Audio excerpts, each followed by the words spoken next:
ভাইরা কত ভালোবাসতো, একটা মেয়ে ছিল, সবাই তাকে ভালোবাসতো।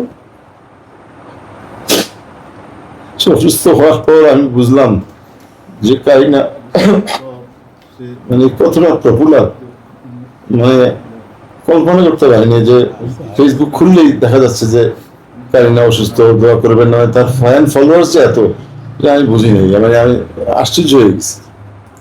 তারপরে কিছু নেগেটিভ লোকজন তারা মানে আজে বাজে নেগেটিভ কমেন্ট করেছে, তা আমি তাদের উদ্দেশ্যে বললাম আমার কোনো রাগ নাই, যদি কারিনা কোনো দোষ ত্রুটি হয়ে থাকে আপনারা সে তো চলেই গেছে, তো তার প্রতি কোনো আক্ষেপ রাখবে না, তার ক্ষমা করে দেবেন।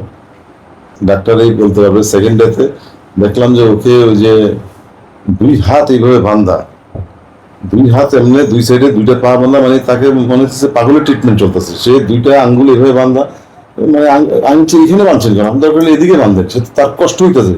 আমি গেছি তখন তার হুশ বলে যে আব্বু আমার হাত খুলো।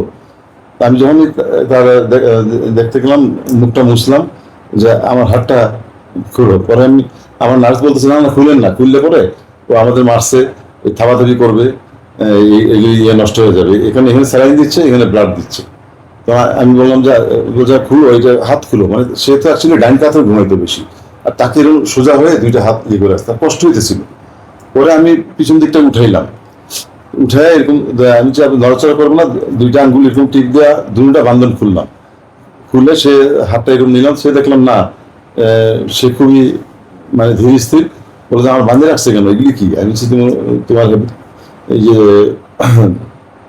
অসুস্থ তুমি, এদিকে ব্লাড দিচ্ছে, হ্যাঁ, আর এখানে স্যালাইন দিচ্ছে, ওইগুলি লাগাইছো কেন? আমি বলছি না তুমি সুস্থ হয়ে নাও, তো তোমার একটু সুস্থ হইলে এগুলি খুলে ফেলবি। তখন যেখানে আবু কিছু খাবে, তো সে একটু চিন্তা করলো যে পানি খাবে, এটাই লাস্ট কথা, মানে আর কারোর সাথে সে কথা বলার সুযোগই পায়নি, এটা সেকেন্ডের কথা বলতেছি। পানি খেলো, আবার পানি খেয়ে ওর একটু ঘামটা মুছলাম, আইসিইউটা গরম, আমি যে ফ্যানটা একটা এক্সট্রা ফ্যান আনলো, চালাইলো, আবার আমি যে পানি খাবে, আর হ্যাঁ আরো খাবো, 2 গ্লাস পানি খেলো। তো সেকেন্ড ক্লাসটা শেষ করার পরে বলতেছে পানিটা এমন কেন, মানে পানিটা ভালো না মনে হয়। এটা বলা যে না পানি ভালো, পানি ফ্রেশ পানি, তোমার কোনো সমস্যা নেই, এটা খাও, পানিটা কেমন জানি টেস্ট, এইটুকুই কথা হয়েছে। তারপরে আমি বললাম যে আব্বু আর কিছু খাবে? না। পরে দুইটা হাত এরকম রাখলো, সে কিছু বসা ছিল, তাই আমি বললাম বাবা তুমি একটু ঘুমাও, তাহলে তোমার সুবিধা হবে।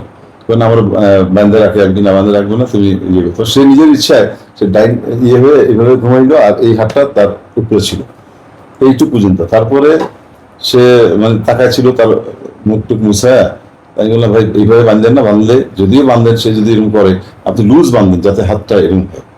পরের দিন সেদিকে একই কথা, এইভাবে বাঁধে, মানে তখন ডিউটি চেঞ্জ হয়, হারে আবার নিয়ে একদম ইয়ের সাথে এইভাবে বাঁধতে, এটা কেমন ট্রিটমেন্ট আমি বুঝলাম না।